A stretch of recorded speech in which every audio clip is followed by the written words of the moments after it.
नमस्कार। Artificial intelligence, AI, आजकल ये शब्द मतलब हर तरफ है। हाँ, बिल्कुल। तो आज हम कुछ स्टडी नोट्स के बेसिस पर इसी एआई की दुनिया को थोड़ा समझने की कोशिश करेंगे। ये है क्या, कैसे काम करता है, वगैरह। हाँ, ये नोट्स काफ़ी अच्छे हैं, मतलब बेसिक्स क्लियर करते हैं एआई के। राइट। तो हमारा मकसद यही है कि इन नोट्स से जो ज़रूरी बातें हैं, वो निकालें और एआई की एक एक साफ तस्वीर दें। हाँ, मतलब सिर्फ परिभाषा नहीं, बल्कि ये समझना कि मशीनें कैसे कैसे इंसानों की तरह सोचने लगी हैं, सीख रही हैं, सही कहा। भाषा भी समझ रही हैं। यहीं से तो वो रोमांच शुरू होता है ना, मशीनें जो सीख सकती हैं। बिल्कुल। तो एआई बेसिकली कंप्यूटर साइंस की वो फील्ड है जिसका मकसद है इंटेलिजेंट मशीनें बनाना। इंटेलिजेंट मतलब किस तरह की इंटेलिजेंस? इंटेलिजेंस से मतलब है ऐसी मशीनें जिनमें सोचने की मतलब रीजनिंग की कैपेसिटी हो, ओके। लर्निंग की यानी सीखने की, फैसले लेने की, डिसीजन मेकिंग। है, वो शायद इतना सब कुछ तो नहीं करता। सही पॉइंट है। इसके ना लेवल्स हैं या कह सकते हैं टाइप्स हैं। अच्छा। अभी जो हम ज्यादातर देखते हैं वो है नैरो एआई, मतलब कमजोर एआई। Narrow AI. हाँ, ये किसी एक खास काम के लिए बना होता है, बस वही कर सकता है। जैसे? जैसे आपके फोन का असिस्टेंट सिरी या गूगल असिस्टेंट या फिर चैट जीपीटी। ओ, चैट जीपीटी भी नैरो एआई है। वो तो काफी कुछ कर लेता है। हाँ, पर उसकी दुनिया भाषा तक ही सीमित है ना? वो खाना नहीं बना सकता, गाड़ी नहीं चला सकता। वो अपने दायरे में बहुत अच्छा है, पर है नैरो ही। समझ गए। तो ये हुआ नैरो एआई। अगला लेवल क्या है? अगला है जनरल एआई, मजबूत एआई। General AI. हाँ, इसकी कल्पना ऐसी मशीन की है जिसमें इंसानों जैसी समझ हो, जो कुछ भी सीख सके, कोई भी इंटेलेक्चुअल काम कर सके। मतलब बिल्कुल इंसानों जैसा दिमाग। लगभग वैसा ही, पर ये अभी सिर्फ रिसर्च में है, मतलब थ्योरी में। अच्छा। असलियत में अभी नहीं है। ओके, तो ये भी दूर की बात है। और एक सुपर एआई भी सुना है। हाँ, सुपर एआई, ये तो और भी आगे की चीज है। मतलब? मतलब ऐसी इंटेलिजेंस जो इंसानी दिमाग से भी कहीं कहीं ज्यादा तेज, ज्यादा काबिल हो। ओह, ये तो साइंस फिक्शन जैसा लगता है। हाँ, फिलहाल ये एक काल्पनिक चीज ज्यादा है।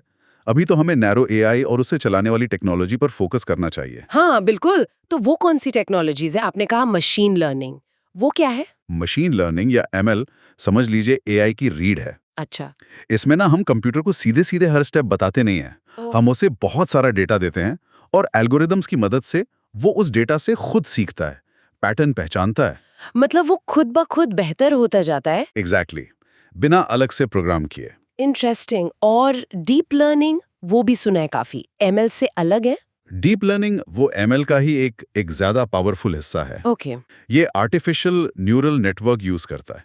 ये नेटवर्क कुछ कुछ हमारे दिमाग के न्यूरॉन्स के जाल जैसा होता है ओह। और इसमें कई परतें मतलब लेयर्स होती हैं। इससे ये बहुत कॉम्प्लेक्स पैटर्न समझ पाता है, जैसे तस्वीरों को पहचानना या आवाज को समझना। अच्छा, तभी इमेज रिकग्निशन वगैरह में इतना अच्छा है। हाँ, बिल्कुल ठीक है, तो एमएल और डीप लर्निंग डेटा से सीखते हैं। भाषा के लिए आपने एनएलपी बताया था। सही। नेचुरल लैंग्वेज प्रोसेसिंग, एनएलपी का काम है मशीनों को इंसानी भाषा समझाना। मतलब वो टेक्स्ट पढ़ सकें, समझ सकें और खुद टेक्स्ट या स्पीच जनरेट भी कर सकें। जैसे चैटबॉट्स। हाँ, chatbots, translation tools, spam filter, ये सब एनएलपी की वजह से ही हैं। और कंप्यूटर विजन, वो तस्वीरों वाला। हाँ, कंप्यूटर विजन मशीनों को देखने की ताकत देता है। डिजिटल इमेज और वीडियो से जानकारी निकालना, उन्हें समझना। सिर्फ चेहरे पहचानना या और भी कुछ? नहीं, बहुत कुछ। मेडिकल इमेज देखकर बीमारी का पता लगाना, सेल्फ ड्राइविंग कारों को रास्ता दिखाना। ओ हाँ, सेल्फ ड्राइविंग हाँ, कार्स, टेस्ला वगैरह। बिल्कुल। फैक्ट्री में क्वालिटी चेक करना, ये सब कंप्यूटर विजन के एप्लीकेशंस हैं। ये तो वाकई कमाल की टेक्नोलॉजीज हैं। और इनके उदाहरण तो अब हर जगह दिख रहे हैं। सिरी, एलेक्सा तो है ही। हाँ, अब तो बहुत फैल गया है। हेल्थ केयर में बीमारियों का पता लगाने से लेकर नई दवाएं खोजने तक। अच्छा। फाइनेंस में फ्रॉड पकड़ने में, शेयर मार्केट में ट्रेडिंग के लिए। एंटरटेनमेंट में भी यूज हो रहा है। हाँ, वो रिकमेंडेशन आते हैं ना वीडियो के, गानों के। हाँ, वो भी एआई है। सेल्फ ड्राइविंग कारें तो हैं ही एक बड़ा उदाहरण। तो अगर हम इन स्टडी नोट्स को समराइज करें, एआई मतलब ऐसी मशीनें जिनमें इंसानों जैसी कुछ काबिलियत हो, सोचना, सीखना, भाषा, देखना। करेक्ट। और अभी हम ज्यादातर नैरो एआई देख रहे हैं जो किसी खास काम में एक्सपर्ट है। बिल्कुल। जबकि जनरल एआई और सुपर एआई अभी भविष्य की बातें हैं। हाँ, अभी वो रिसर्च या कल्पना में है। और ये सब मुमकिन हो पा रहा है machine learning, deep learning, NLP और कंप्यूटर विजन जैसी टेक्नोलॉजी से। एकदम सही। और ये टेक्नोलॉजी लगातार बेहतर हो रही है। हाँ, और ये हमारी जिंदगी को बदल रही हैं, काम करने के तरीके को, जीने के तरीके को। बिल्कुल। ये सिर्फ टेक्नोलॉजी नहीं है, ये हमारे समाज, हमारी इकोनॉमी, सब पर असर डाल रही है। ये समझना वाकई बहुत जरूरी है। और यहीं पर एक सवाल भी मन में आता है। जैसे जैसे एआई और पावरफुल होगा, खासकर वो जनरल एआई वाली बात, हाँ। तो भविष्य में इंसानी काबिलियत और एआई का तालमेल कैसा होगा? मतलब क्या हम मिलकर कुछ नया, कुछ बेहतर बना पाएंगे? ये सोचना काफी दिलचस्प है। हाँ, ये एक बड़ा सवाल है।